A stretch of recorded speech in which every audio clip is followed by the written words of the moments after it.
ಯಾರನ್ನು ಕೇಳದೆ ರಾಹುಲ್ ಗಾಂಧಿಯವರು ಇವ್ರನ್ನ ಮುಖ್ಯಮಂತ್ರಿ ಮಾಡಿದ್ರು. ರಾಹುಲ್ ಗಾಂಧಿಯವರು ವಿಜಯನಿಗೆ ಸ್ನೇಹ ಮಾಡಿದ್ರು. ವಿಜಯನ ಜೊತೆಲಿ ನಮ್ಮ ಮುಖ್ಯಮಂತ್ರಿಗಳ ಸ್ನೇಹ ಆಯಿತು. ಆದ್ದರಿಂದ ನಮ್ಮನ್ನು ಬಲಿ ಕೊಟ್ಟಿದ್ದಾರೆ.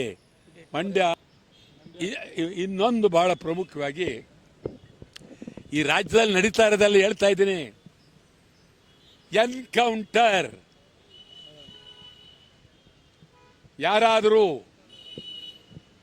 ಗೌರವಿರುವ ಸರ್ಕಾರ ಇದ್ದರೆ, ಪ್ರಜಾಪ್ರಭುತ್ವದ ಬಗ್ಗೆ ನಂಬಿಕೆ ಇದ್ದರೆ ಕೂಡಲೇ ಮುಖ್ಯಮಂತ್ರಿ ರಾಜೀನಾಮೆ ಕೊಡಬೇಕು.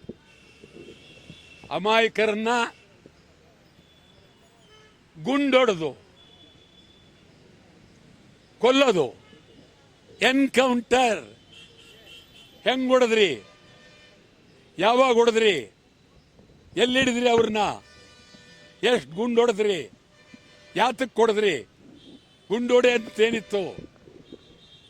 ಇದೆಲ್ಲ ಸಮಗ್ರವಾಗಿ ತನಿಖೆ. ಎಲ್ಲಕ್ಕಿಂತ ಹೆಚ್ಚಾಗಿ ಗುಂಡು ಹೊಡೆದವ್ರನ್ನ ಇದುವರೆಗೂ ಬಂಧನ ಮಾಡಿಲ್ಲ.